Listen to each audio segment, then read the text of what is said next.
possible. Tonight, we'll hear different dramatic topic, the art of each speaker will share their story about how they have grown to become who they are today. Before we begin, we would kindly ask you to focus with full attention and to work. This includes putting your phones. After this event, we will have a small pause to reflect and continuing our journey together. Thank you everyone for joining this evening.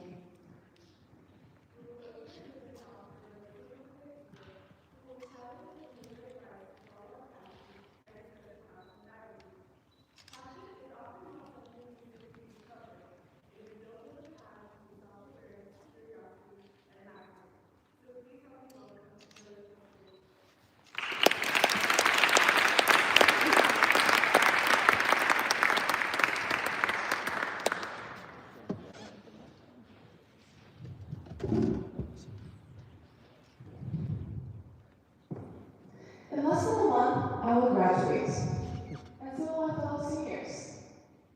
So naturally, I've been thinking a lot about what will the future hold for me, and how will the beginning of my career look like.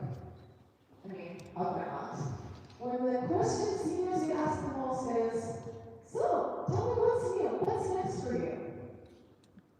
I personally was not bothered by that question, since I thought I had it all figured out. Guys, I had a plan, and I was so excited for that new chapter.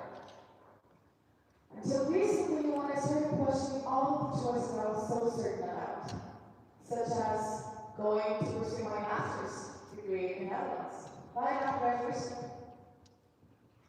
I wonder if you've also felt that while starting a new chapter is exciting, it also comes with a quiet sense of anxiety and pressure.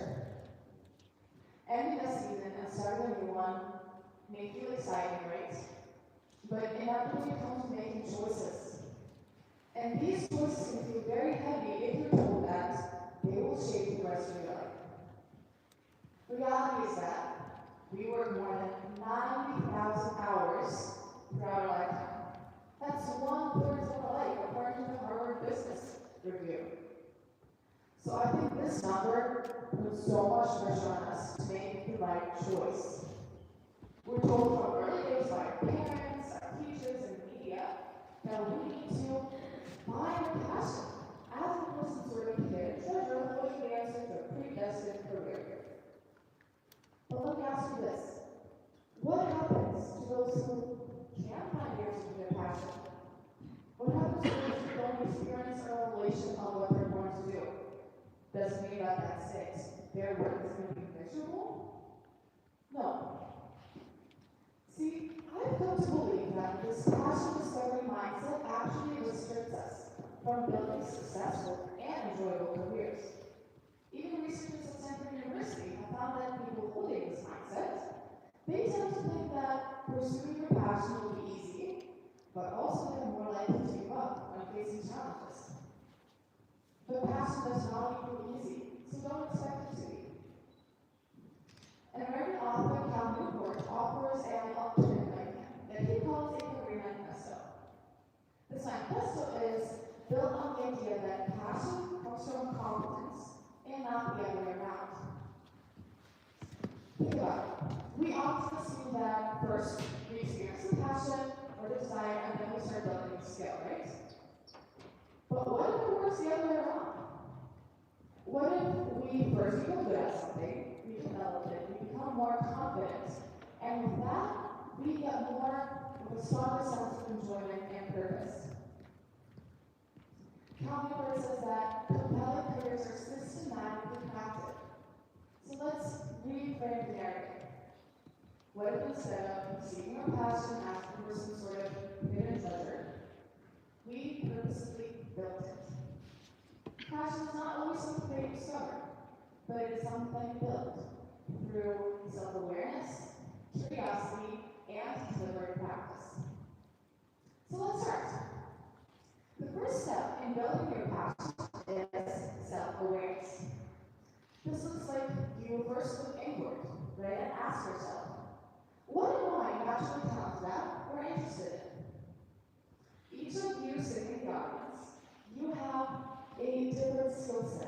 compared to the person sitting next to you. That means that you engage with the world uniquely. And I would say that it's pretty important to understand ourselves so that we can work with our strengths instead of against. And New York Times bestselling author Angela Duckworth puts it this way: of course, innate talent does matter. In other words, the DNA that you inherited from your mom and dad influences the odds of success in any career. And the main idea is simply understanding yourself and realizing your uniqueness matters, since that can point you to where growth can happen a bit more naturally. And also one of my favorite ways of identifying natural strengths, and that is paying attention to energy. Try to observe what type of tasks make you feel excited, energized, and what work makes you feel drained and frustrated by the end of it. I have this story to share that I'll probably remember for a long time. I have a very close friend who was quite creative, and he had to write this assignment, a wildly imaginative story about tea. He ended up creating a story how tea was a magic substance that astronauts used on the moon to somehow decipher alien communication. Believe it or not, that's how the planet was saved. And while that story is quite fascinating, he had the time of his life right. Me, on the other hand, if I would get the same task, I would feel tricked. By the end of it, I would probably feel drained and frustrated. And some of my friends can testify that any sort of sci-fi or fantasy creativity is definitely not my strong suit. However, if you give me a case, a good problem to identify, maybe some solutions to provide, I will immediately feel invested, and I will probably lose track of time. So all of this story doesn't mean that I have everything figured out. It does tell me something, because energy is data. So building your passion starts by recognizing your own unique strengths by paying attention to the sources of energy. And this brings us to our next step in building our passion, which is curiosity, and what I like to call data collection. Now we have some sort of direction on what you're interested in. The next question is, what does it actually take to become good in that field? All of us are unique, right? We offer different strengths, but we need to understand which ones truly matter. That's where you need to be curious and get the information. Cal Newport says that great jobs come after building sought-after skills. Logically thinking, before you build a skill, you need to understand which ones actually are valuable. Look at job descriptions on LinkedIn and see what skills are portrayed there. Or talk to specialists. Ask, what expertise do they offer? And in that process, I recommend looking both at the soft and the hard skills. Soft skills, as you might know, are a bit more personal, and they're basically describing how you engage in the workplace. It can be your communication skills, your time management abilities, even emotional intelligence. Hard skills, on the other hand, are a bit more technical, and they're more specialized expertise that are probably unique based on the field. We can look at software developers, for example. They will probably have to know a thing or two about programming languages such as Python or JavaScript. Things that I have zero knowledge about, so please don't ask me. But marketing specialists, they probably should have experience with graphic design so that they can be successful. See, understanding both the soft and the hard skills can give you a clear picture of what excellence looks like in that field. But curiosity, it doesn't stop just there. It's not only about understanding what skills to build, it's also continuously seeking feedback and guidance as you grow. I encourage you to find mentors if you can, or at least find the opportunities to ask questions. For example, I'm currently working as an HR assistant, and one of my tasks was to create an action item tracker on Excel. I have some experience with Excel, as probably many of us, so I had an idea of how that would look like. However, I wasn't exactly sure how to bring it to life more effectively. So what I did was, I wanted someone with way more experience for some guidance. And that one conversation expanded my skills and my knowledge. They showed me shortcuts and functions of Excel that I've never used before. But now, I implement every time I'm creating something on the program. That one conversation can expand your skills. So that's my encouragement to you. Ask the questions. Let other people's insights sharpen your direction, and when you get the feedback, be receptive. Don't take it as criticism or failure, but take it as guidance and advice. So remember that building your passion is not only about knowing your strengths or your interests, but it's being constantly driven by curiosity and continuously learning from the people, the feedback, and the information around you. And then this brings us to the last step in building your passion, which probably will take the most amount of time and might not even have a finish line until maybe when you're retired. That is deliberate practice. This is where the plan is put to action until eventually should reach mastery. However, just a little heads up, it will not be easy nor will it be quick.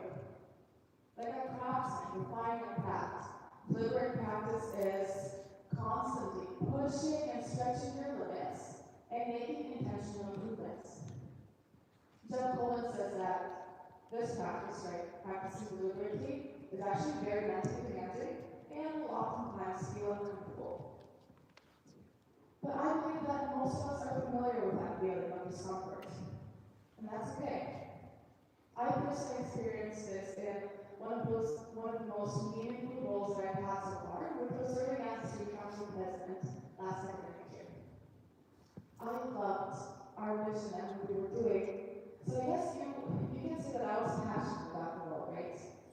But even though I had the passion, it was one of the hardest years of my life. I faced many unexpected challenges, and I was put in very stressful situations that pushed me far outside my comfort zone. And yet, it was one of the most transformative years. And now every time I face challenges or get anxiety from the discomfort, I am reminded that growth comes from discomfort. It's these challenges that stretch our limits and eventually shape us. Deliberate practice also comes with accepting mistakes. Trust me, it's part of the process.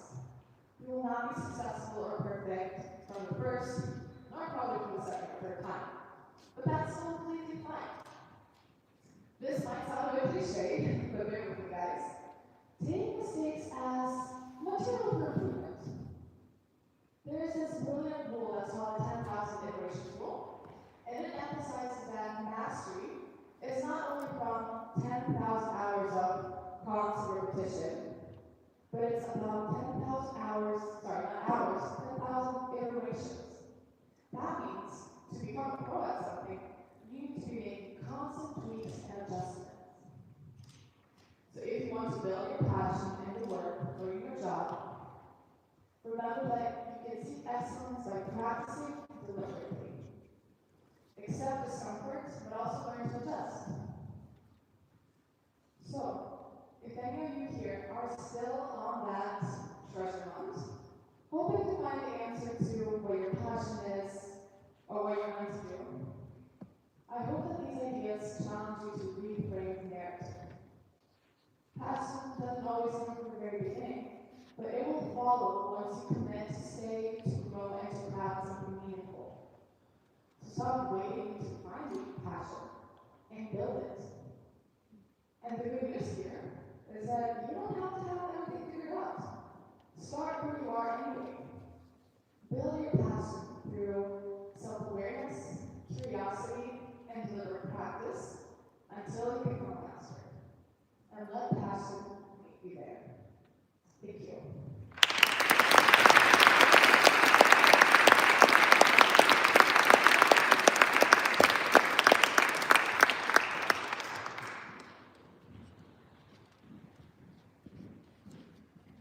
Our next speaker will talk about the importance of keeping your mother language and dialect alive. The personal experience, she will talk about how family, identity, emotions, and feeling of home are related to language. Please welcome Nene Wilson.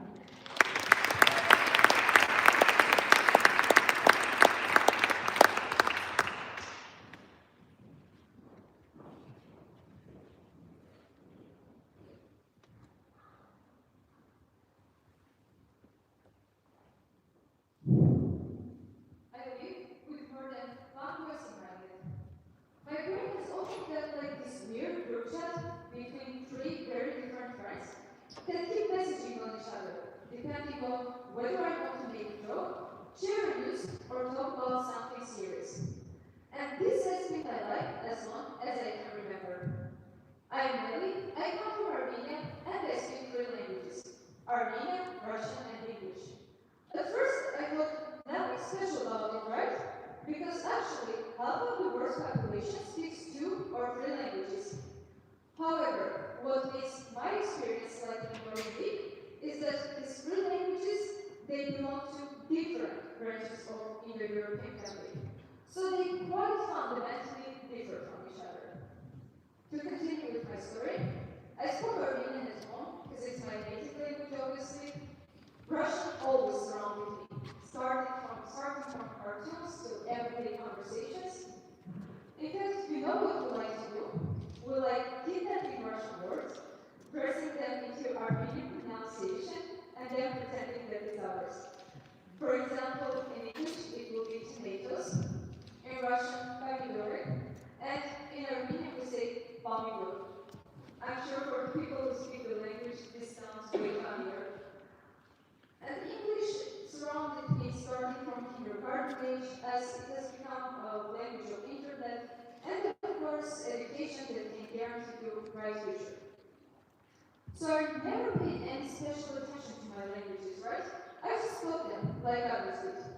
Until one day, one of them started slipping away. And that terrified me. 2 years ago, I moved to Lithuania to study abroad in an international university, where people come from all over the world. And English became my dominant language of daily communication and of course education. For the first time in my life, I was constantly switching between these 3 languages. I spoke English with some, Russian with others, Armenian with friends, and family on the phone. Sometimes all 3 in one day. Sometimes all 3 in one sentence. At the first it felt fun. You know this feeling when one word comes to your mind faster than the other? So you just throw it away, hoping that people will understand you? This was me the whole time.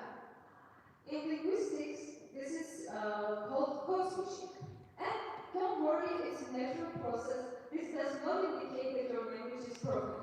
In fact, it just shows that they are highly interconnected and influence each other. After moving abroad for a long time, I went back home, and something strange happened to me. The simplest Armenian words started disappearing. Not poetic words, just normal, everyday conversational words, such as garden or fishing. After English became my dominant language, Armenian became slower and simpler. Another funny and slightly frustrating part of this is that people who never experienced it, they don't believe you. They think that you are faking, and you're using all these foreign words to sound more fancy and modern. But you can actually get used to it, because all these small walking comments, they help you to become more self-conscious of the way you speak. So I even remember the exact moment. It was during the break. I was standing in my own kitchen, looking out of the window at the environment sky, and I wanted to say my yamut in my own language. But my brain immediately offered me English word sunset. And that moment felt deeply wrong and disappointing. I remember thinking, how can I forget the language I have spoken my whole conscious life? How can the language of my childhood suddenly hesitate inside of me? I know this sounds dramatic, but actually it scared me. Because this is not only about vocabulary. It felt like that something big inside of me was moving out of reach. Another interesting part of the story is that my mother is teacher of Armenian language and literature. So I took the language very seriously, starting from young age. Compared to all other kids in high school, I used to take extra classes, and at one point, I became so confident in my Armenian that I never thought it can become something I need to take care of and protect. Later, I found out that what I experienced actually has a name. It's called first language attrition. In linguistics, this is explained as the gradual weakening of your native language over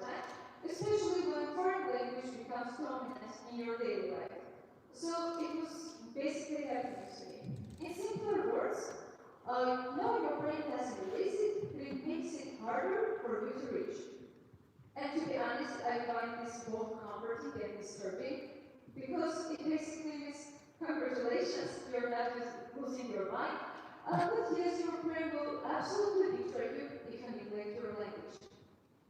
And this is when I realized language is not something we need to take granted for. It is something we have to keep alive. So I panicked a little bit, and I did what any emotionally unstable, literature-loving person would do. I went to our local library, and I started bringing home Armenian books, and I was constantly reading them. And I surrounded myself with the language, not only through conversations, but through books. Because books often do something that conversations don't. They wake up these forgotten corners of the language. And in a strange way, they woke up these forgotten corners inside me too. One of the books that I picked was by a French Armenian author. It's called Retreat Without Song. Of course, I won't go through all details telling you the novel, but one moment in it stayed with me deeply. So it was a story about immigrants that went to Paris and they were struggling to hold on into their identity and language. So after living in Paris for decades, the main character suddenly loses his loved one. And in this moment of shock, grief, and just suffering, he does something that maybe many of us would do. He starts praying. And after saying the first few lines of the Lord's Prayer in Armenian, he suddenly switches to French. Because he can no longer simply remember the words. And that scene shook me, because this book did not only help me to regain my forgotten vocabulary, but it also showed me, through this character's life, what can happen to me tomorrow if I neglected my language today. However, after reading, my Armenian quickly came back, and I started paying attention to something even more interesting. Not only what languages I spoke, but who I became in each of them. And I'm sure if you speak more than one language, you may know this feeling, right? That you do not feel exactly the same person in all of them. In fact, there is a linguistic idea behind this, and it's called severe word hypothesis. This claims that language we speak, it influences the way we think, and it shapes our worldview. To me, this does not sound theoretical at all. It just makes perfect sense, because I know that I debate better in English, I talk better in Russian, and I express my emotions better in Armenian. And I feel like people will always choose their native language when they want to say something that seriously matters to them.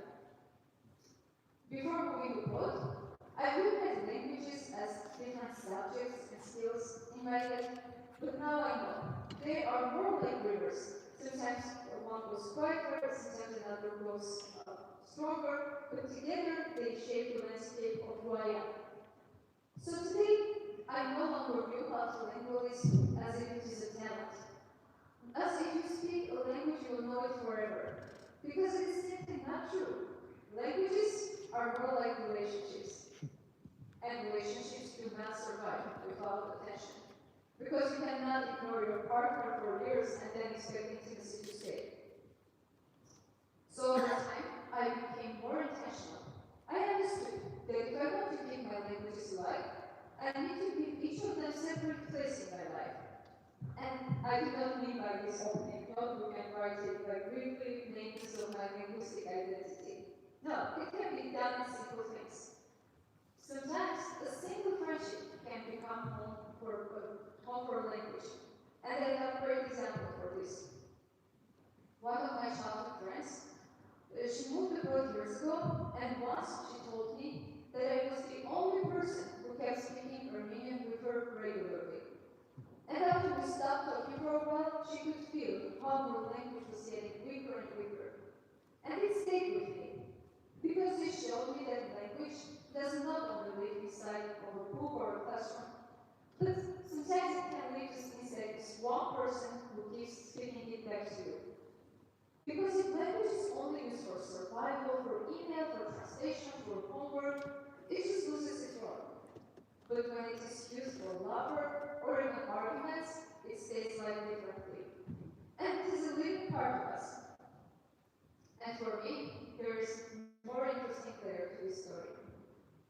Besides speaking three languages, I happen to know this very distinct dialect in Armenian because my parents originally come from a small town and I spent many summers of my childhood there.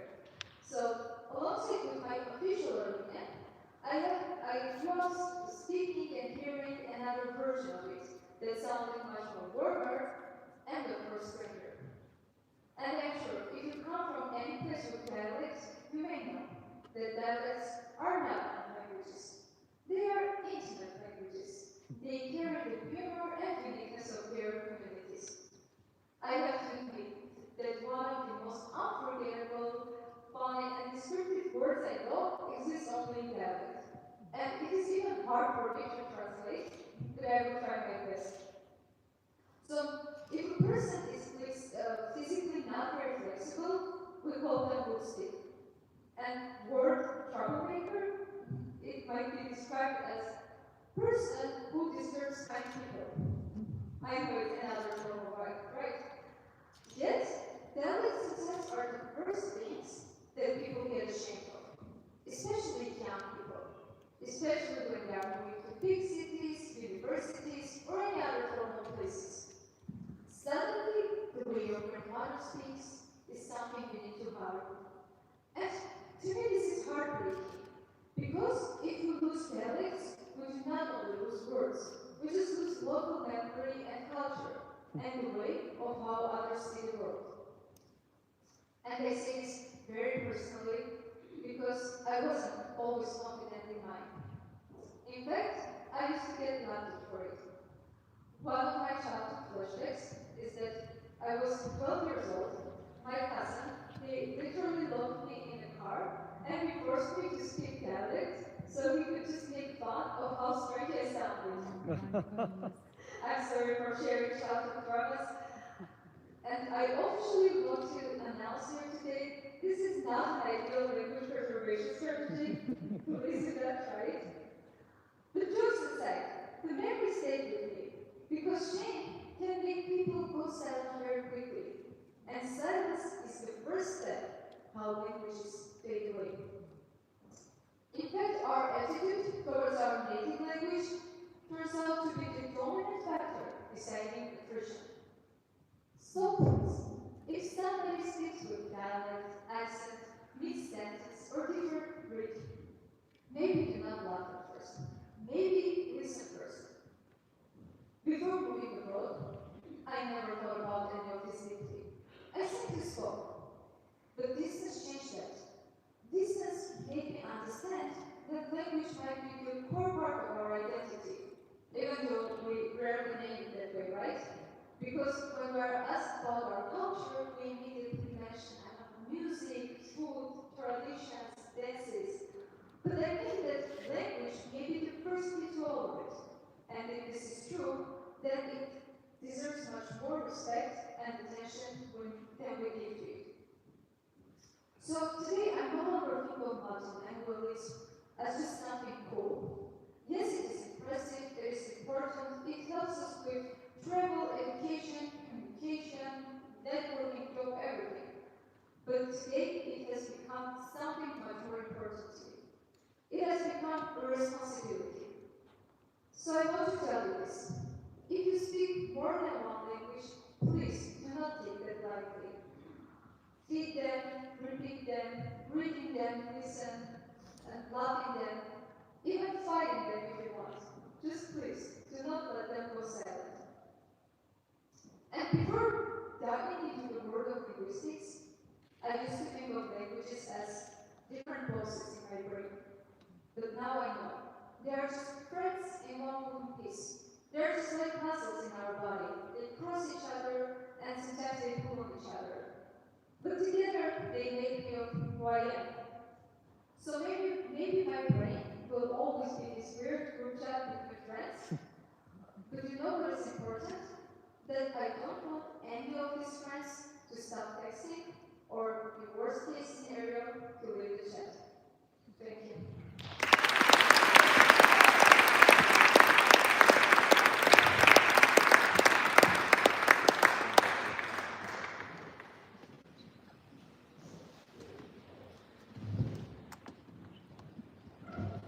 Our next speaker will talk about how belonging often comes with unspoken rule: adapt, adjust, and fit in.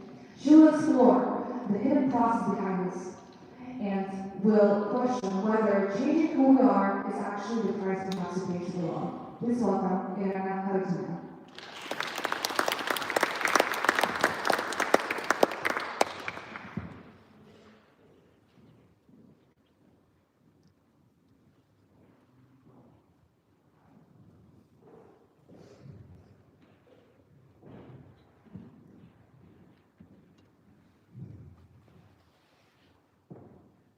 The first time I went to Lithuania, I learned how to smell it. Not because I was going to call mine, but because I didn't want to show my mom that I was actually terrified. It was my first time being away from family, being away from home, being away from everything familiar.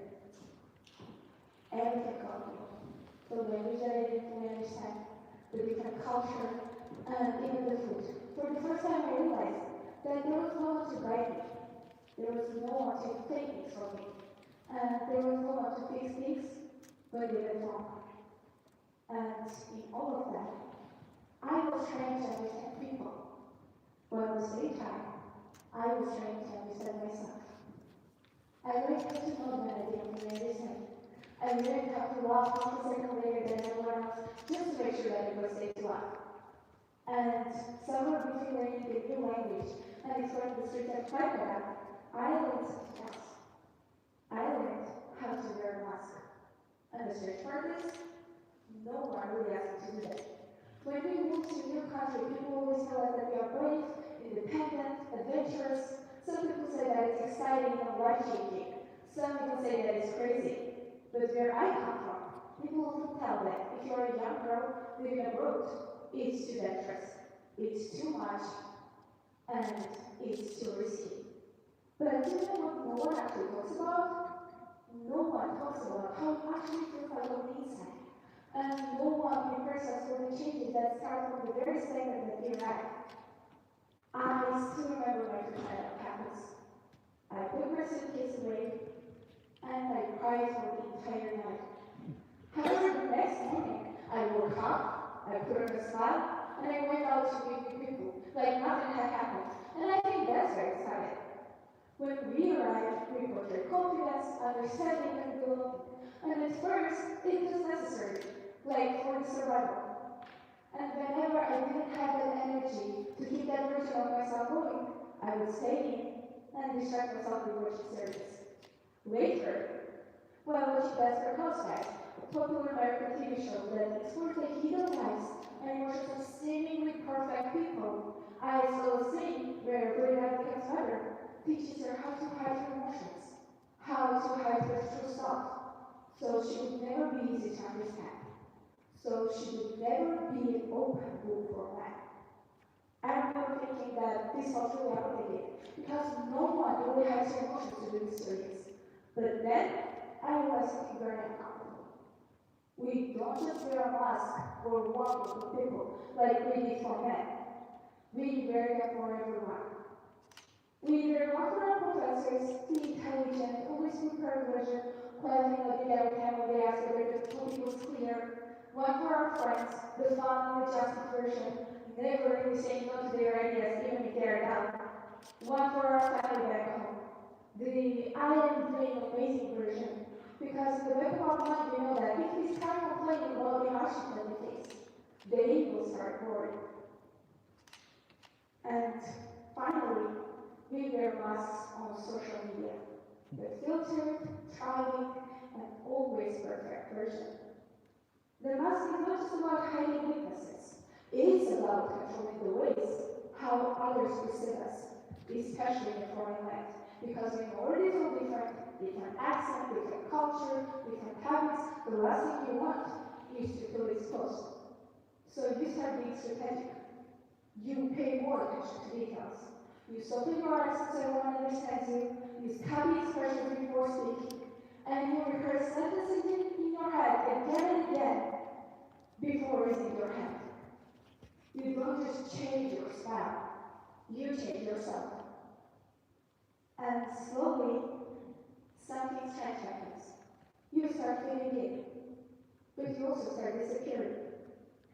You can be surrounded by many people, integrated, successful, but still feel invisible because no one really knows you. They just know the version you created to survive.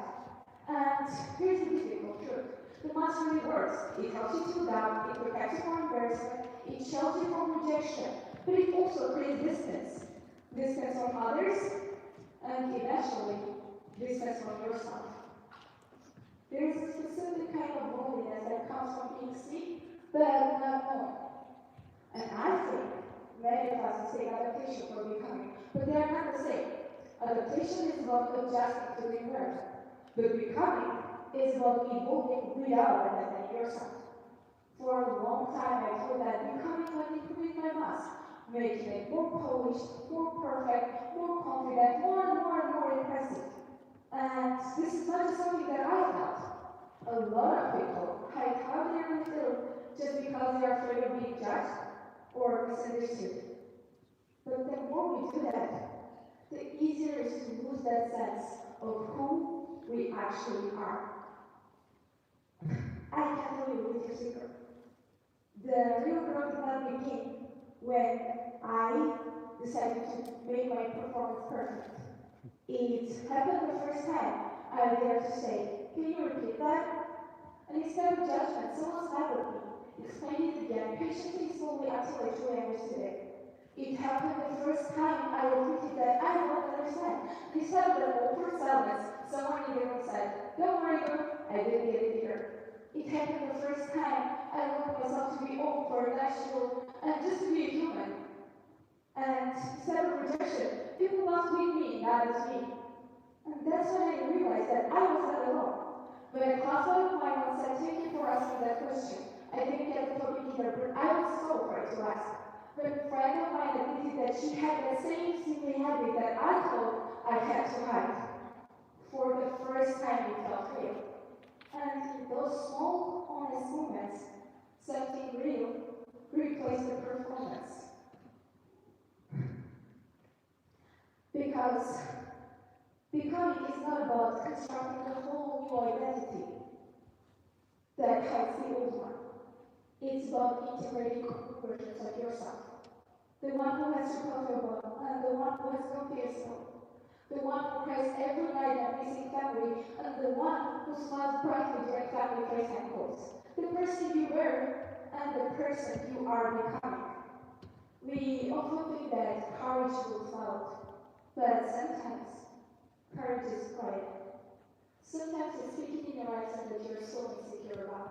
Sometimes it's expressing an opinion that feels really vulnerable for you. And sometimes it's allowing people to see that you're still figuring things out. The truth is, we will always wear masks in some situations. That's part of being human. That's part of us. But the mask should not be permanent. Because becoming is not about adding layers until we are untouchable, spotless, and perfect. It's about slowly removing the mask that no longer serves you. Because the mask is not a tattoo. It's like a makeup, you should remove it at the end of the day. When I first arrived in Lithuania, I thought that I needed to become someone else to belong. Now, I understand something very different. Belonging doesn't come from being unreadable. It comes from being real enough to be understood. And maybe the greatest transformation does not happen when we master our performance, but when we decide that we no longer need it.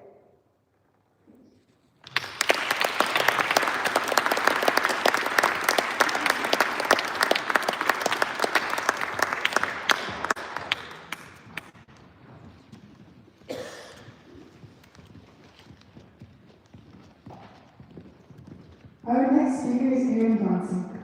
Picture a butterfly, growing, transforming, navigating new ways of life. In a similar way, Erin will be exploring the art of becoming a global citizen and how her cross-cultural experiences have shaped the way she is right now. Please welcome Erin.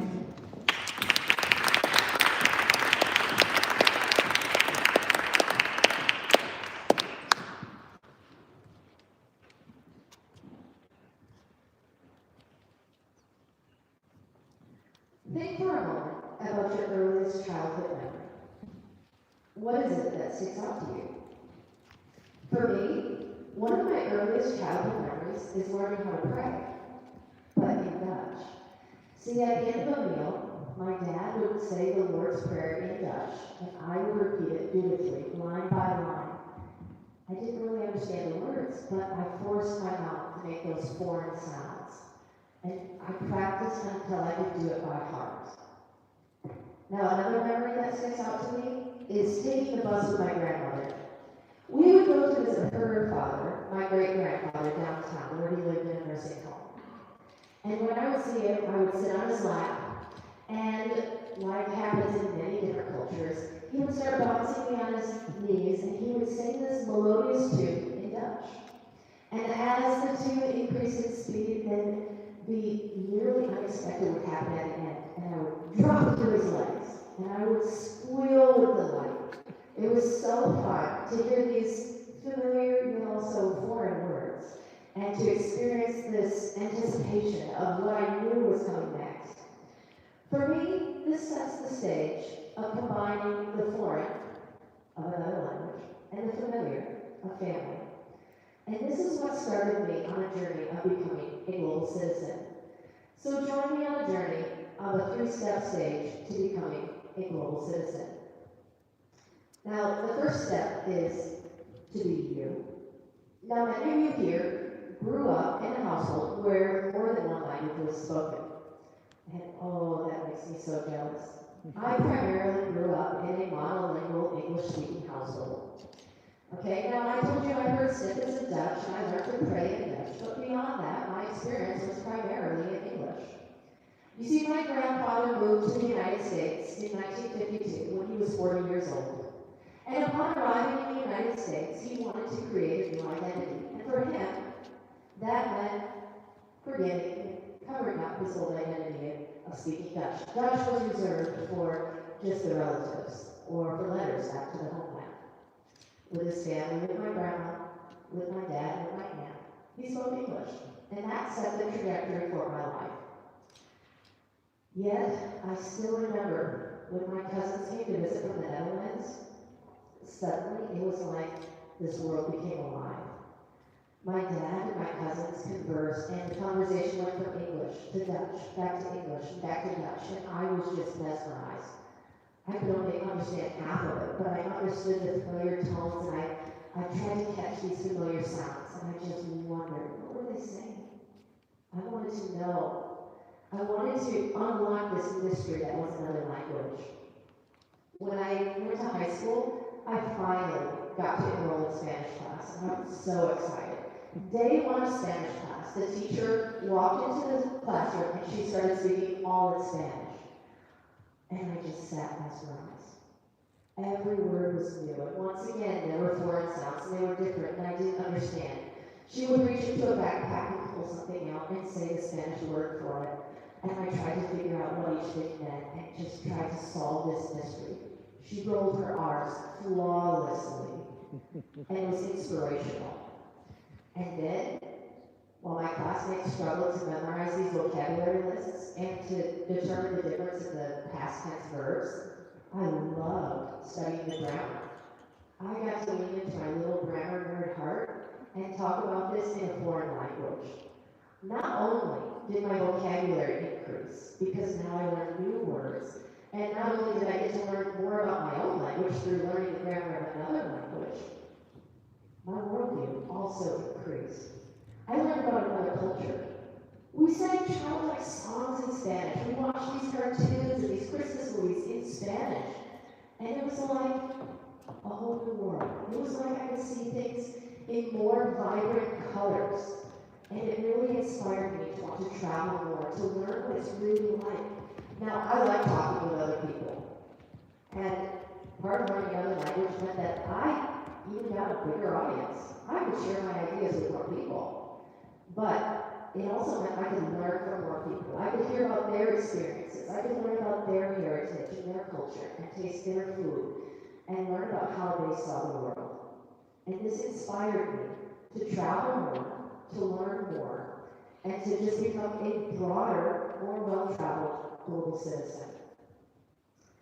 Now this brings me to stage 2 of becoming a global citizen, which is be goo. Now think back to science class where we learned about butterflies. You know, I think we all learned that the caterpillar starts out as a caterpillar, makes the cocoon, and then emerges as a beautiful monarch butterfly. My science classes kind of skipped over that cocoon part. I always knew it existed, but what happens in the cocoon? Did you know that the caterpillar, once they make a cocoon, they basically digest themselves, they liquefy, they turn into goo. That sounds pretty gross.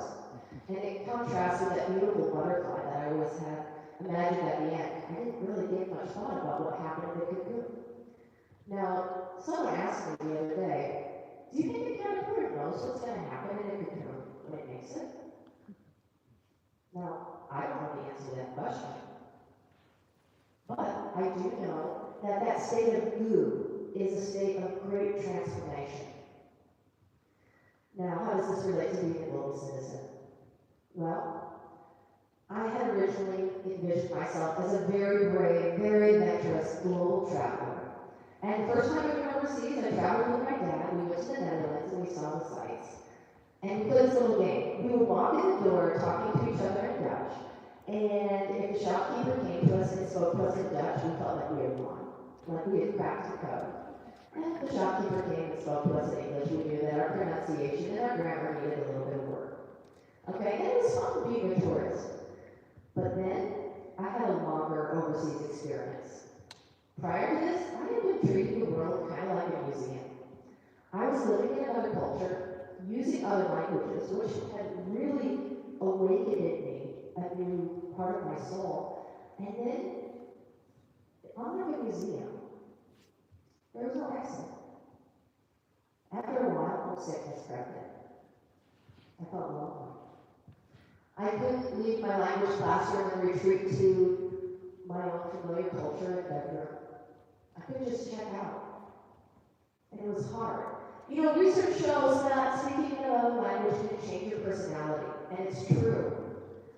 I went from a vibrant, linguistic risk taker in my foreign language classrooms, where I tried to express myself creatively, in other words, in other languages, and other structures, to someone who had a really limited vocabulary, and I couldn't show the depths of who I was, and I felt lonely. I felt disoriented. I felt like I was undoing my soul. Who was I? I was transforming. It was painful. I had envisioned this beautiful butterfly experience, and yet I was solidly stuck in the goo stage. And it was hard. But, thankfully, after a while in the cocoon, a beautiful butterfly does emerge. And that brings me to point number 3 of being a global citizen, which is to be made new. Now, despite this kind of negative experience where I was homesick and I left earlier than I planned, I still decided that I was going to move overseas. And prior to this, I went to a training seminar, and in this training seminar, they referenced cultural anthropologist Sherwood Lingenfelter. Lingenfelter's claim was that to successfully live overseas, you needed to become a 150% person. Now, I'm pretty bad at math, and that even seemed a little bit unrealistic. But what he explained was, when you have your home culture and your culture of origin, at the beginning, that's 100%. But when you move overseas, you become less like that home culture, and you have to change. He painted a picture of a square. He said you start out basically as a square, but imagine if you try to roll that square along. It's really hard. These 4 corners don't make it roll very smoothly. But with time and continued persistence, those corners will start to roll. They'll start to shape and soften. They'll start to smooth out. But it's not going to become a circle. First we'll get a hexagon, and we'll continue pushing, we'll get more of an octagon. You'll get to be a shape that isn't square, isn't circle, and doesn't really have a standard shape. And that's what it's like to be a 150% person. You retain your own culture, but you acquire more of a culture where you live. Living in Lithuania, I learned more about the balance between work and life. Living in Asia taught me the beauty of valuing the collective and the group over the individual. Living in the Middle East taught me about the beauty of hospitality and warmth. All of these experiences helped shape me who I am today. And this is something that I want to leave you with. Lean into your passions. Pursue what you're interested in. Expect that at times there's going to be something disorienting and uncomfortable. But through it all, through all these global experiences, may you too experience the joy of being made new. Thank you.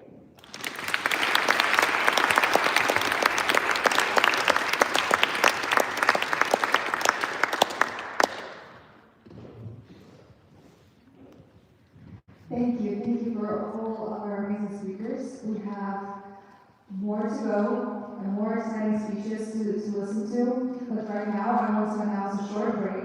You can go outside and have some snacks. And at 8:20, please be back in your seats. Thank you.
hope you enjoyed the snacks and drinks and warmed up a little bit.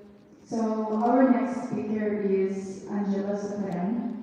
She's going to talk about fitness and healthy lifestyle and body image, and sometimes it's inspiring and then it can turn into self-doubt and comparison. So she's going to tell us how to stay who you are and stay inspired. Please welcome Angela.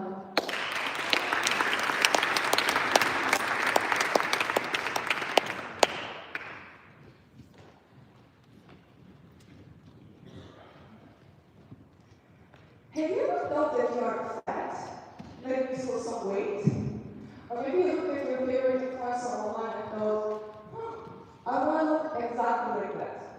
Well, that's very common because we use social media to connect, learn, and inspire. What we don't realize is that social media is not neutral. It's designed to keep our attention with the content we engage the most. Could be a content that triggers the strongest reaction, or even a content that includes how we feel about our bodies. This is always bad. I mean, we might be inspired to develop healthy habits, but as the algorithm shows more body transformations, eating habits, and healthy lifestyle, that's where our insecurity starts to grow, and we start questioning the way we look fits the social media body standards. And maybe we do it to lose some weight, start dieting, and change something. Research across 17 countries shows a clear link between body satisfaction, social media, poor mental health, and eating disorder, whether you are from the US, Europe, or anywhere else in the world. So these means that it's not just one problem that connects to multiple people or one culture. It's something that people experience universally. Which brings us to the main question of tonight. Where is the line between inspiration and security, and what role does social media play? So what do we consider as a source of inspiration when it comes to scrolling on social media? I mean, a lot of people might say that it's mostly images or videos on TikTok or Instagram that show such as what I eat in a day, or maybe even workout results that motivate you to go to the gym, or change your workout routines, and do something about yourself. But it can also be, I don't know, weight journeys such as before and after videos where you can see the transformation and the discipline that make you feel like change is possible. At first, this kind of content can feel attainable and even encouraging. But I believe that's when things start going in a very different direction. What's concerning is the gradual shift in our mind. It goes from, wow, that looks amazing, to how do you reach this kind of body? Or maybe I'm doing too much, and slowly goes into, I think I'm not doing enough. These kind of thoughts start to surface after repeated exposure to this kind of content. And what once felt like inspiration starts to shift. It goes from motivation to pressure and to shame. And I believe, of course, you go to social media to feel inspired, but you end up questioning yourself. Diet culture today feels extremely strict. The research says that it's not just one gender that experiences the problem. Both men and women experience body satisfaction influenced by social media. And today there's so much pressure on food and what you're going to eat. I had interactions with so many people who are scared to drink coffee with regular milk. They are constantly checking the calorie labels, questioning every small choice when it comes to deciding what they're going to eat to build their body, obviously. So I believe it's all about small habits, about looking workout every single time, checking the calorie on the package, the product package, and just thinking whatever you are doing is right or wrong. I do believe that most of this is reinforced in social media, where all of this becomes normal and even expected. And over time, when this becomes standard, and if you don't follow the standard, that means that there's something wrong with you. And that's when the insecurity starts just staying at top and becomes a mindset that follows us throughout our lives. I'm not talking only just from the research. I'm talking from my experience as well. I mean, I go to the gym, I work out, I try to take care of myself, I try to be the healthiest version of myself. But even then, I find myself sitting on a couch just scrolling through TikTok and feeling like, I think I'm too fat. I think I really need to lose some weight. Okay, I'm gonna cut some sugar intake. Like, yeah, I'm gonna eat less. And that's pretty cool, right? And I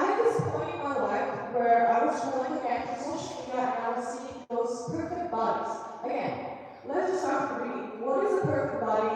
What do I identify as a perfect body?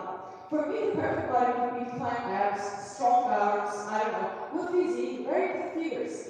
And at the beginning, when I saw this post, I was like, I think I can do this too. He did feel like only made it for me.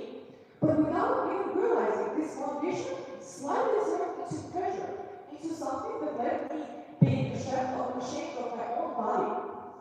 And unfortunately, this kind of problem led to unhealthy patterns, which is disordered behavior around food.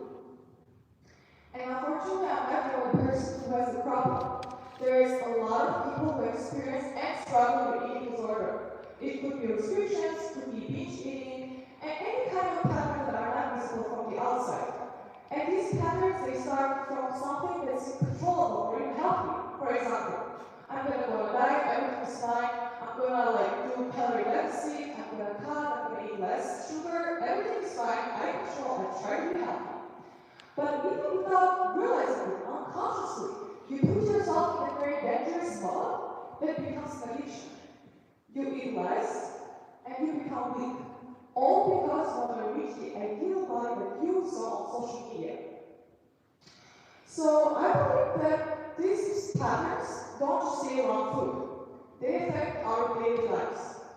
Because you wake up thinking what you're going to eat to less bloating. You always think what you ate, you always think what you're going to eat to look normal, just because you saw someone with a better technique and you wanted to kind of look like that. And I believe that this is shaped by the environment around us, by the standards we see, the expectation we feel, and most importantly, by the social media and the culture we're part of. So as I mentioned, it doesn't start all at once.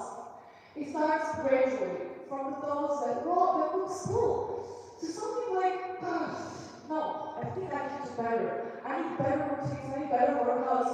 Like I want to get that body that I saw on TikTok. And I think this is something that a lot of people, as I mentioned, experience differently. But the main question that I think everyone should ask when it comes to discussing over this topic, which also matters a lot, is where is the line between feeling inspired and not comparing yourself to someone else who is on social media? Because believe it or not, it's a very fine line. It's like standing at the edge of something powerful like waterfall. You're not falling all at once, you're slightly losing your balance without even realizing it. You're getting closer step by step without noticing you're going to fall. If no one's going to help you. So I believe there's a few small but intentional shifts that help us to find the balance between feeling inspired but not comparing ourselves to someone else's looks on social media. First, really find what inspiration is for you. I believe not everything that seems inspiring is inspiring. We often assume that if something pushes us is good, it's empowering, it's inspiring, but I think it's not always right in most of the cases. Real inspiration shouldn't question your work. It shouldn't tell you how to look like, what to change yourself. And I believe next time you go to TikTok or Instagram or any kind of social media platform, maybe the question should not be, is this inspiring? But how does it make you feel? If it makes you feel excited, hopeful, like, I don't know, motivated, maybe it is inspiring. But if it makes you feel like anxious and insecure, then maybe it's not inspiring at all. Maybe it's comparison. Second, choose who you watch and who you follow online. I'm pretty sure you've heard this a lot. Fix your algorithm, choose who you follow. But what does this mean in real life? It means what you stop on, what you watch, what you like, and what you comment. Every time you engage with content, even for a few seconds, could be a video or a photo, it means that you are constantly telling the algorithm, show me more of this. And unconsciously, you start engaging with it more and more, and this becomes the standard. The standard, it makes you feel like that this is how it should be. That you need to reach this ideal body because your feed, your social media feed has been full. I believe there's ways to throw this pattern. Very easy, very simple. Just go past it. Not hard. And I know it might sound cliche, but I think the best way to avoid this kind of fluorescent images that make you feel less comfortable is just to stop following them. There's a lot of influencers online that promote different lifestyles, and that's totally fine. I think that what might works for someone might not work for you, and that's totally okay. So maybe just start avoiding this kind of people and follow people who actually make you feel more comfortable, more balanced, and more like yourself. And that's what I started to do to avoid this kind of content and make myself feel proud about my body image. And third shift, is to decide what healthy is for you. Because if you don't, social media will decide it for you. It's going to tell you what to eat, how to look like, and what to dress to have a really nice body.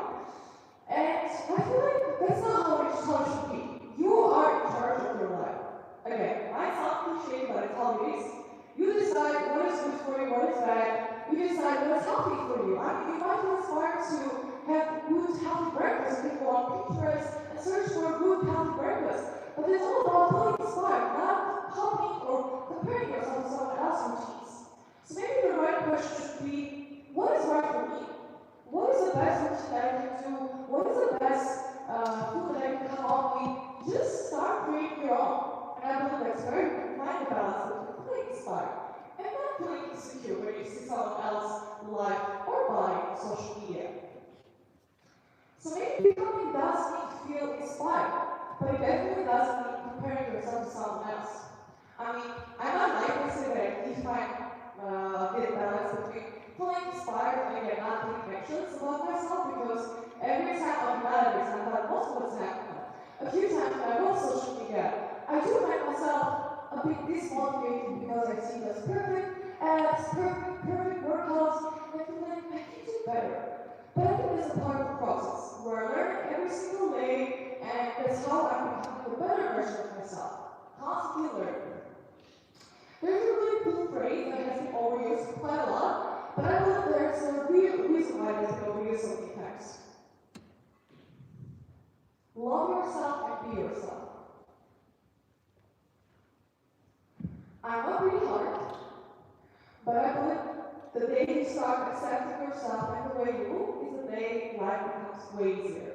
Because you know your worth, and you know that you are perfect for yourself, and it doesn't matter whatever tells you what, you are perfect. And also another cool quote by Peter Russell, comparison is a thief of joy. So why compare yourself to anyone else? If you can just be you. Thank you.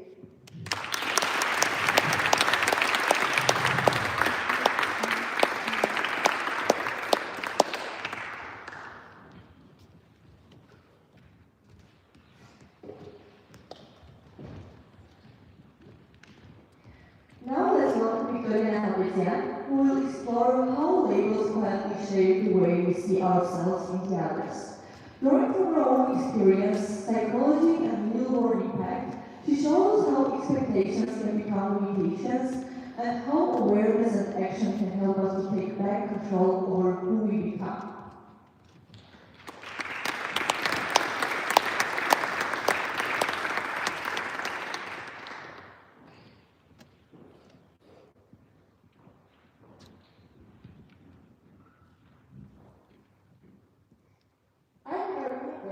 Born into a family of a teacher and a military worker, which meant that expectations and labels were following me my whole life.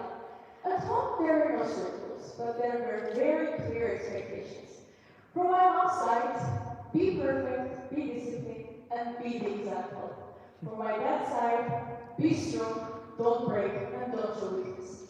No one ever told me this is what you must become, but I heard it anyway, in the way I was praised and in the way I was corrected. At school, it did not stop. As a daughter of a teacher, I was expected to do well, to be quiet but also be active, to stand out but not too much, to speak but never say anything wrong. And this taught me something very dangerous, that being myself is risky, but fitting into a label, that's safe. So I learned how to manage that skill. I learned when to talk and when to stay silent, how to read people, and how to sense what is acceptable in every moment. I didn't just behave well, I adapted. I became exactly what was everywhere that I entered. And people love me for that. oh, she's such a good student, she's so responsible, she always does the right thing. At that moment, it felt like love. When you're loved for who you are, you feel free. But when you're loved for who you perform, you feel pressure. So things started to change. Those labels don't feel like compliments anymore. They feel like instructions, like invisible rules I didn't know I was living by. The thing is, society doesn't control you by force. It controls you by label. It gives you a role and words if you're going to stay to it. And the worst thing is, we help those labels. Because once we're labeled strong, we stop showing when we're exhausted. Once we're labeled responsible, we don't just avoid failure. We fear it because it doesn't feel like a mistake. It feels like breaking the label. Once you're labeled the good girl, you don't just follow the rules. You start questioning them. You start asking, who do I want to become? And you start asking, how do I stay where they expect me to be? So I stopped becoming, and I started performing. Performing the strength, performing the perfection, performing the exact version of myself that made others more comfortable. And I remember these one exact moments during family gathering, when my grandfather was labeling all of his grandchildren. One was the smartest, one was the strongest. The other one had to work himself with work to be like his cousins. And I was sitting there struggling my people, expectation, noise, everything. And in 1 second, everything went silent. Not around me, but inside me. And this thought appeared that, what if I stop performing? What if I step out of the label? Will anyone still recognize me? Not accept me, but just recognize me. Because everything I was, it felt like that.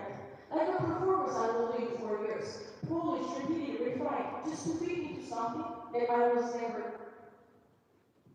In psychology, this is called self-fulfilling prophecy, which means a belief about yourself or about someone else can actually shape behavior in a way that comes true. And it works in cycle. So first, someone forms a belief about you. Then they treat you according to that belief. You internalize it, and it comes true. So even if the belief was not true, you confirm it.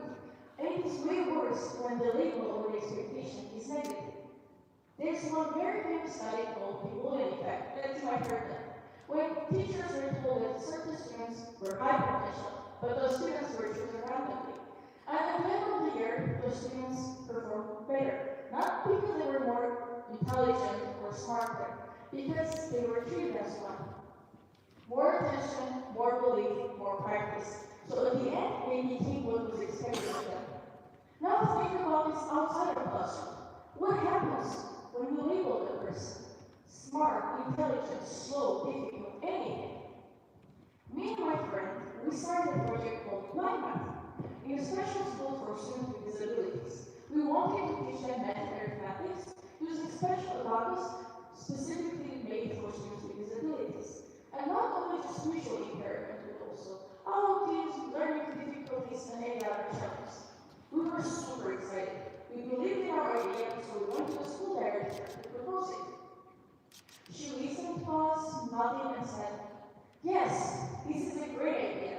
We have some smart students, this is great, and it will be great for your project.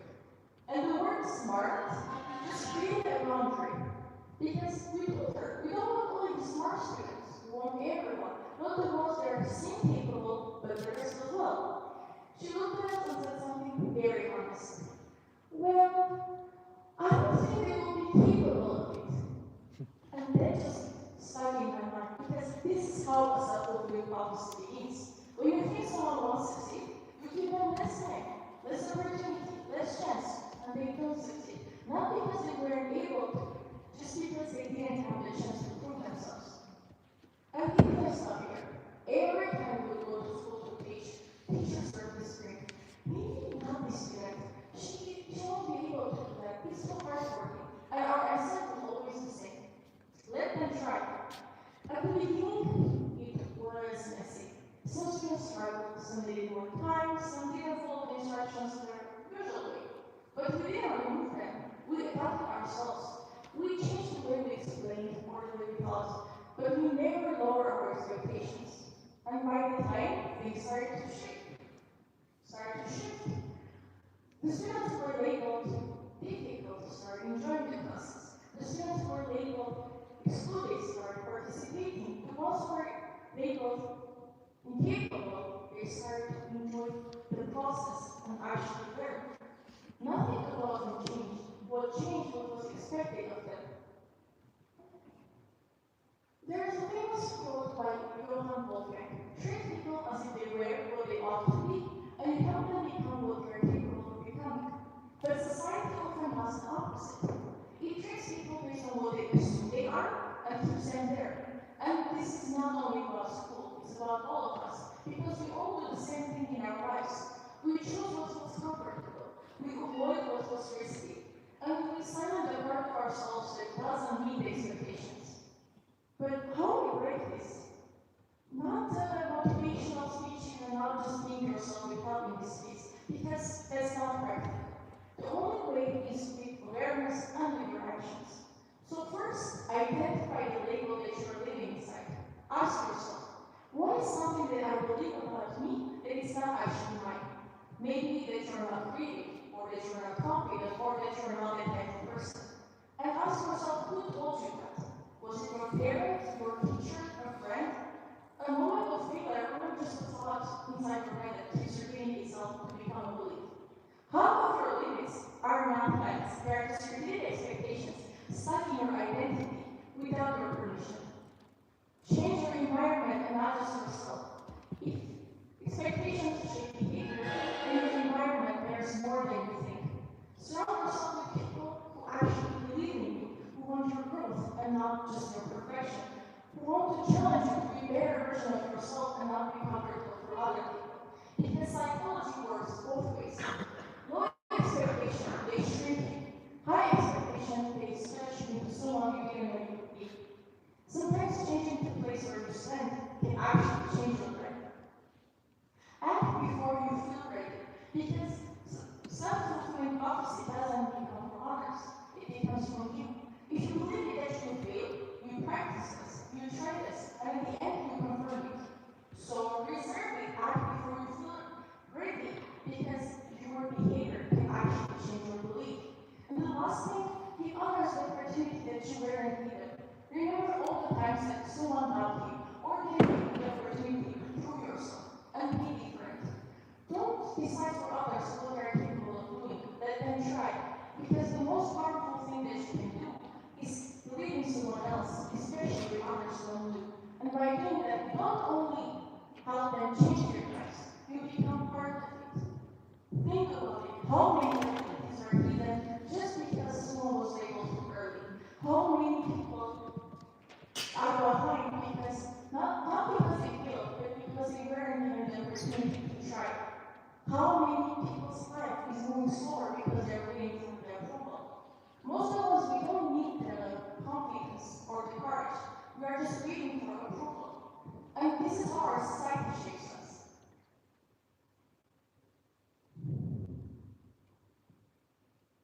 Your label, the belief, is not deciding you. You are letting the label decide you. So ask yourself, what is something that I believe in? Ask yourself, what would I become if I stop listening to the label and stop waiting for the permission? So the next time you hear label, even the one in your mind, ask yourself, is this what I am or what other people want me to play? Because you are not here to play a role. You are here to choose one. Thank you.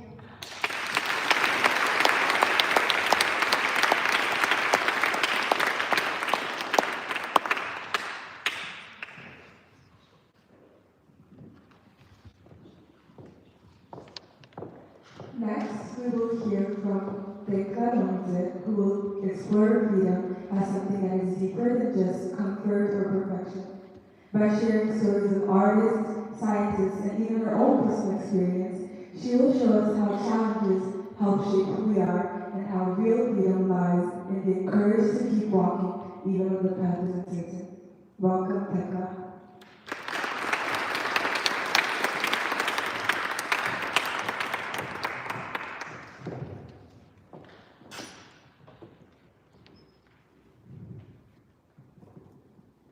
In a letter to his mother, he said one more source.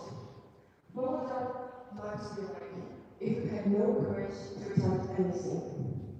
Today, his paintings are among the most celebrated in the world.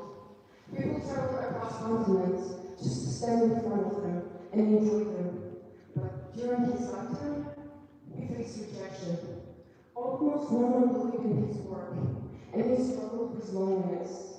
And yet, he painted. Not because it was easy, not because the world encouraged him to, but because something inside of him insisted on becoming something important. Now, imagine something for a minute. What if people like him never had the courage and freedom to create? What if sculpture never touched the stone? What if scientists never asked a dangerous question? What if composer never dared to play the first note? In that way, our lives would be quieter, less colorful, less curious. Because everything we admire today, every invention, artwork, discovery, began with one fragile but important thing: the freedom to become. Freedom. We often think we know what it is. We dream of a life without limits. A life where we don't have any responsibilities, expectations, fear of failure. A life where everything is simple. But real freedom rarely looks like it. Look at the lives of the people who inspire this world. Michelangelo spent years painting the ceiling of Sistine Chapel, his body aching, every detail painstaking. Beethoven kept composing even as he lost his hearing. And scientist Marie Curie worked in underfunded and dangerous labs driven by curiosity and persistence. Different people, different struggles, but the same courage to continue anyway, even when it felt impossible. I've always looked up to the people who use art, music, or knowledge to claim their freedom. Even during Soviet Union, there were artists, writers, composers, and people who risked everything, their careers, their lives, their safety, just to keep creating, to keep writing, and to keep reminding people of freedom. From this, I learned that freedom is act of creativity and courage. For instance, Georgian artist TEDxLCC uses innovative stage designs to express his individualism and imagination. And he did this in a system that tried to strip personal and artistic creation. And growing up, hearing these stories made me realize one important thing: how valuable freedom is, and how it can not only be about having many choices, but about how we use our voice, our imagination, our creativity to keep becoming something important. But freedom can also appear in different moments. For instance, while listening to Beethoven's symphonies, I often think about the quiet resilience behind those, and music written by someone who would no longer hear them. And sometimes freedom appears while traveling. In unfamiliar cities, among unfamiliar languages, we realize one important thing: how your world is not the only world. And there are thousands of stories unfolding at the same time. And realizing that can feel strangely liberating, but it also frees us from one way of thinking and allows us to see, choose, and shape our own paths from a wider perspective. Freedom is also about living with struggle and overcoming it, because every act of becoming comes with obstacles, responsibilities, expectations, fear of failure. Many of us, especially our generation today, feel that we are running out of time. I feel like I have to plan everything perfectly, to achieve everything quickly, to become everything I'm meant to be immediately. And I see it in how I approach my grades, my career goals, my plans, and maybe you felt this pressure too. The pressure to have your life figured out before it's even fully began. But we forget one important thing. Life doesn't work that way. Life is a process. Becoming is a process. We see this clearly in lives of artists like Michelangelo, who spent years refining every detail of his painting, Or Van Gogh, whose art was created through constant experimentation and layers of changes rather than instant perfection. In the same way, allowing yourself time to grow is a form of freedom. Freedom to develop, to make mistakes and learn from them, and to become much more important than an instant results. For me personally, I find freedom in mountains. I grew up in Georgia, a country where mountains stretch endlessly, ancient and solid. When I stand in the mountains, I often think about how vast the world is, and all my worries, all my doubts, all my pressure, they will just disappear. And in that moment, I'm free from everything, expectations, reality, life. And that is where I have freedom. Freedom can also appear not only extraordinary achievements, but in simple moments, like riding a bike towards the sunset, listening to the music that reminds you how alive you are. And by that, you realize one important thing, that your voice is still yours to shape. And through shaping your voice, you shape your mood, your environment, and the people around you. And maybe that is the real art of becoming, choosing to shape your own life, step by step, moment by moment, choice by choice, and by realizing that the person you are becoming is worth the time it takes. At the end of the day, freedom is not some perfect destination. It's a practice. It's a quiet decisions we make every day to become, to keep creating, to keep asking questions, to keep composing even when we can't hear, to keep discovering even when things don't go our way, even when the past is uncertain, even when it's just us, blank pages, blank room, or a quiet atmosphere. Freedom is not a perfect destination. It's a practice. And if we have the courage to become, to create, to explore, then the world becomes brighter, more colorful, more alive, because we chose to become free. Thank you.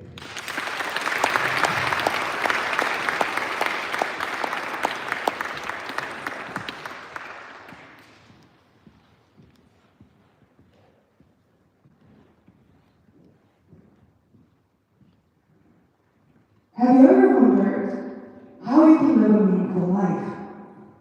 Well, I'm happy to announce that our next speaker, Stephen Myers, will be sharing 3 practical and meaningful steps towards making the most of our lives. Ladies and gentlemen, grab your tissues, you're gonna need them. And welcome Stephen Myers to the stage.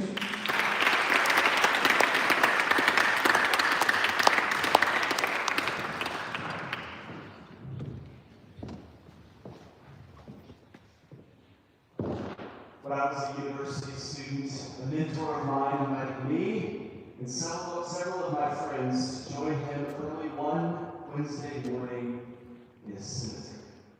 Strange, I know. Stranger as we accepted the invitation. But when we arrived that morning, he had us spend some time walking around the cemetery and told us to observe the graves. That's strange, I know.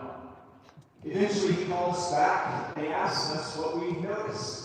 And to be honest with you, we hadn't noticed anything. We were still a bit freaked out and confused by the entire exercise. Eventually, he said, "Did you notice that for many of the people buried here, they've now been dead longer than they were alive? They might have lived for 50 years or 60 years, but now they've been gone for 70 or 80 years. And his point was unmissable. Life is short. Don't take it for granted."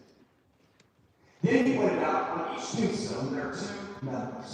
There's a birthday and a death date, and in between, a dash. And then he asked a question that I remember this day. What will you do with your dash? It's cheesy, I know. But that's not the way me and my friends imagined starting that particular Wednesday morning, pondering the brevity of life, the significance of our existence, and being challenged to make the most of the time that we've been given. But there we were, up in that cemetery, surrounded by graves, these physical reminders to make the most of our dash. He's not the first person to ever use that illustration, but to be honest, that conversation that morning has forced me to confront another question that continues to shape my life today. The question is, how do I avoid wasting my life? Or to put it positively, how do I live a meaningful dash? Here are a few examples, or a few steps. First, embrace community. A friend of mine from South Africa taught me a phrase, a proverb in Zulu. And I'm going to swear you might say it's recited in Zulu, but it translates to, a person is a person because of other people. In other words, who we become is largely shaped by the people we're around us. Our friends, our family members, our co-workers, our neighbors, our community.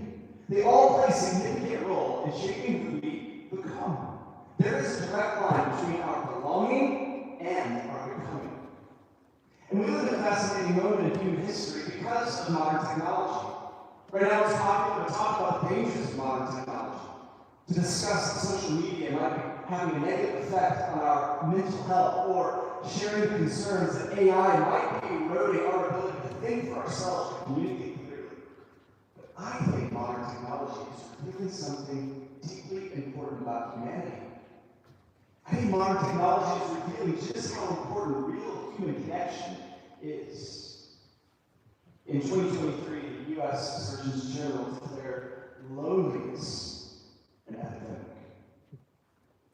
Shortly after that, the Making Caring Common Project from Harvard Graduate School of Education conducted a survey around loneliness in which 73% of respondents named technology a leading contributor to their loneliness. It's as if the more digitally connected we become, the more we recognize that we're missing something. Modern technology has also exposed in us that we are easily shaped by forces outside of ourselves. For instance, algorithms. They're not just anticipating what you want to see next, they're actually shaping what you believe, what scares you, what you hate, what you love, who you're becoming.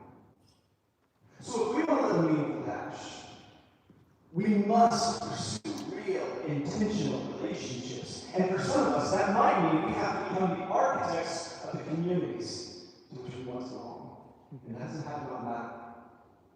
I believe it takes a few powerful yet simple practices. For instance, learn to be vulnerable. Let people see the real you, not just the polished version. Learn to be present. Put the phone down, look people in the eye, and engage and listen fully. Learn to be curious. Ask good questions. Listen to their stories. Seek to understand before being understood.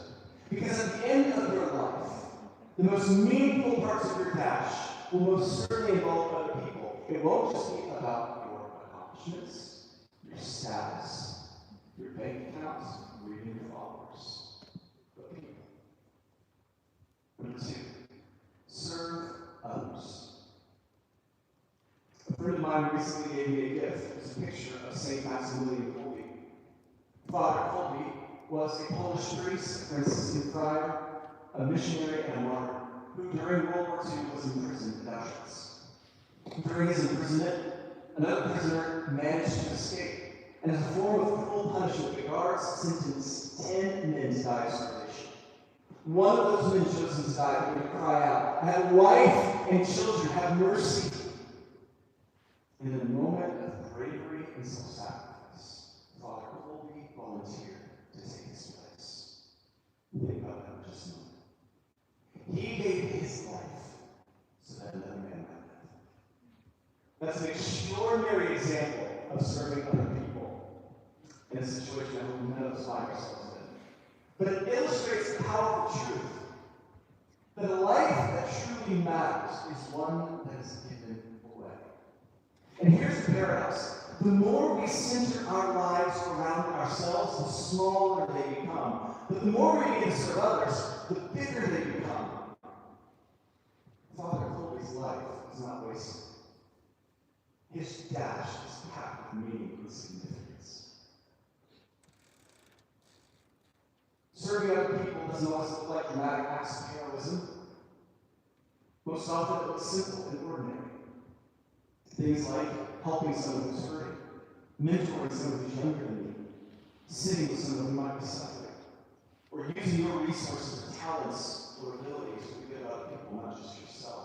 It's in the ordinary acts of service that our dash becomes extraordinary. Finally, and closely related to serving others, is this phrase, I must decrease. In my particular faith tradition, there's a counterintuitive idea that wholeness and fullness of life and purpose is not found in self-actualization, but in self-denial or humility. Not in living just for myself, but in living for something greater than myself. And there's a story in the Bible where a man named John the Baptist, upon seeing Jesus Christ, says these simple words, He must increase, I must decrease. And this doesn't mean thinking less of yourself in a harmful way. This isn't about self-hatred or self-erasure. As a matter of fact, there's an important distinction that needs to be made between self-aggrandizement and self-deprecation. They're both two sides of the same coin.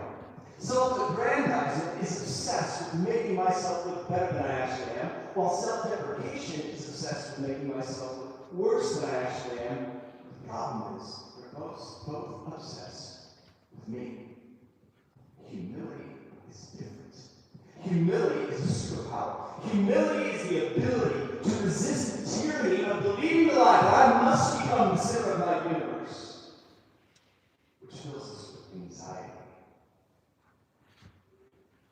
Humility is the ability to say, yes, my life has meaning beyond what other people may say or think about me, beyond my accomplishments or contributions, beyond my reputation, beyond my image, because it's not all about me. And when we begin to live this way, something surprising begins to happen. Our lives expand, our stories connect with other people, and our dash connects with the dash of those around us. And that is where real purpose lives. So, if I were to go back to that cemetery that early Wednesday morning, surrounded by my friends, looking at the graves, and pondering the dash between things, here's what I would say. Though your dash may be short, it can be meaningful. Embrace community. Serve it. Pursue humility. Because one day, every one of us will have our own dash carved into stone. And the question will not be, how long was it? The question is, what did you do for yourself? Thank you.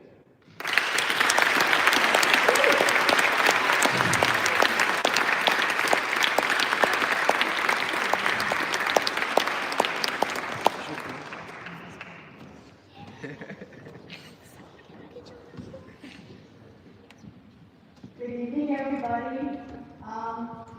Let's give one more applause to our dear speakers.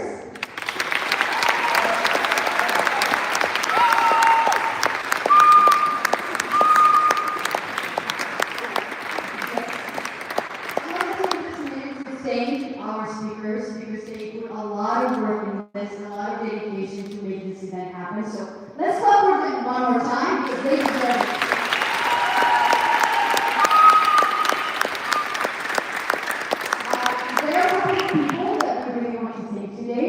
Start with academic comedy. Haley, Senya, Alexandra, Erin, and Hugo. Thank you for supporting our speakers throughout this whole process. Thank you for giving them public speaking classes and academic writing classes.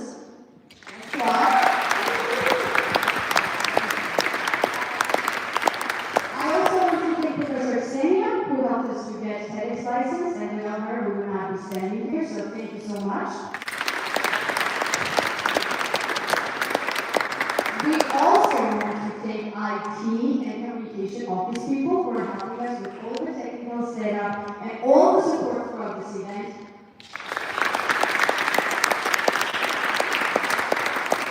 We also want to thank all the photographers running around and capturing all the special moments. Thank you so much. I want to thank my